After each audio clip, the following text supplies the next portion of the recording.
দর্শক আসসালামু আলাইকুম, welcome back to my channel.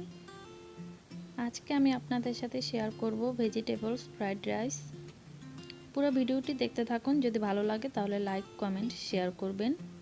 আর যারা আমার চ্যানেলে নতুন, প্লিজ আমার চ্যানেলটিকে সাবস্ক্রাইব করে আমার পাশে থাকবেন আর পাশে থাকা বেল আইকনটি বাজিয়ে দেবেন, যাতে আমি ভিডিও দিলে আপনার সাথে সাথে নোটিফিকেশন পেয়ে যান। আজকের এই রাইসটি করেছি আমি ভেজিটেবলস আর ডিম দিয়ে। তাহলে চলুন পুরো ভিডিওটি দেখে নিই কিভাবে আমি রাইসটি রান্না করেছি।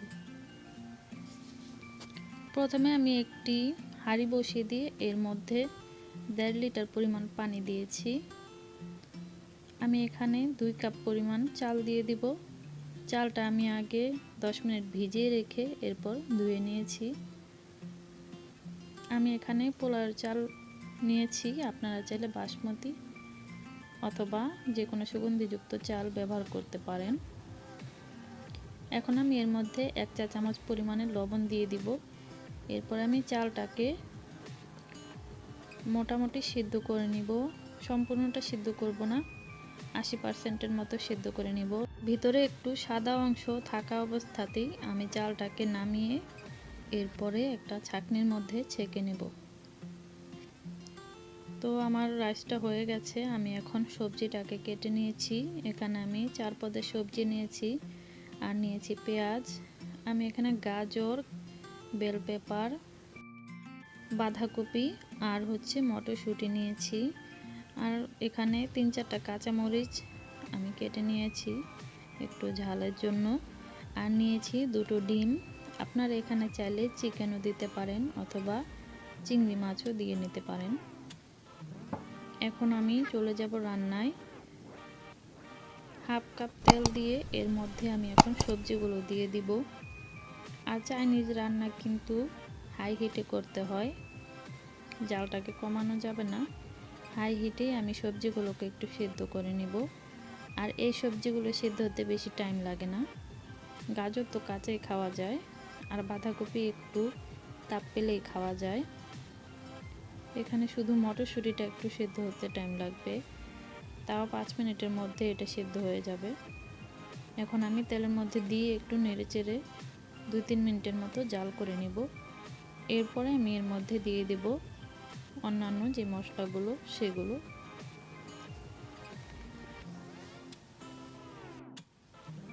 আমার সবজিগুলো 2-3 মিনিট ভাজা শেষ। এখন এর মধ্যে দিয়ে দেব 2 চা চামচ পরিমাণে সয়া সস।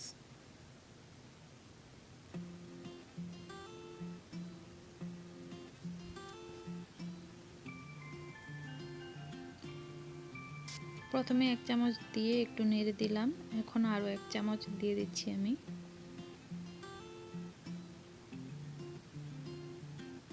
এখন আবার একটু নেড়ে দিব। এরপরে আমি এর মধ্যে টমেটো কেচাপ দিয়ে দিব 1 টেবিল চামচ পরিমাণে।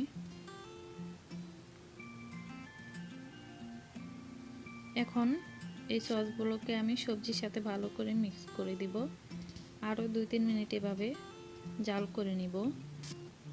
এখন দিয়ে দিচ্ছি 1 চা চামচ পরিমাণ ভিনেগার।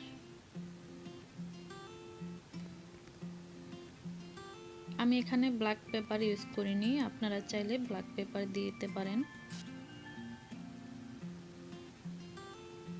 এখন আমি এর মধ্যে পেঁয়াজগুলো অ্যাড করে দিব। আমার সবজিগুলো মোটামুটি সিদ্ধ হয়ে গেছে, পেঁয়াজটা আমি একটু পরে দিলাম। পেঁয়াজটা যদি আগে দিতাম তাহলে পেঁয়াজটা বেশি সিদ্ধ হয়ে যেত, তাই এটাকে আমি পরে দিলাম। আবার একটু নেড়ে চেড়ে রান্না করে নিব 2 মিনিট। সবজিগুলো মোটামুটি 10 মিনিটের মধ্যে রেডি হয়ে যাবে। এখন আমি সবজিগুলোকে এক সাইড করে যে 2টো ডিম নিয়েছিলাম ওই ডিম দুটোকে এর মধ্যে ভেজে নেব।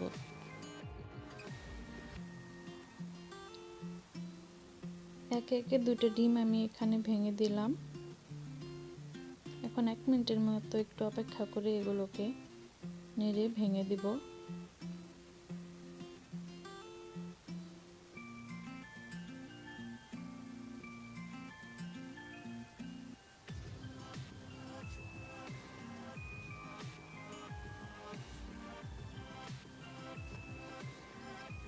আমার ডিমগুলো ভাজা হয়ে গেছে। এখন আমি এগুলো সবজির সাথে মিক্স করে দিব।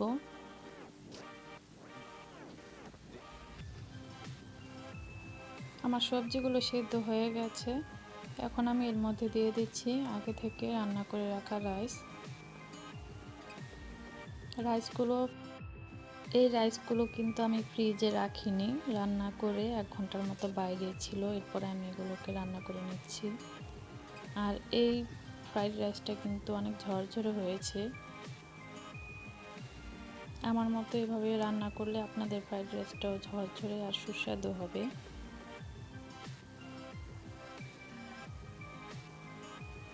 এখন সবজির সাথে ভালো করে মিক্স করে দিতে হবে, যাতে প্রতিটা রাইসের সাথে সবজিগুলো মিশে যায়, মশলাগুলো সব রাইসের সাথে ভালোভাবে মিশে।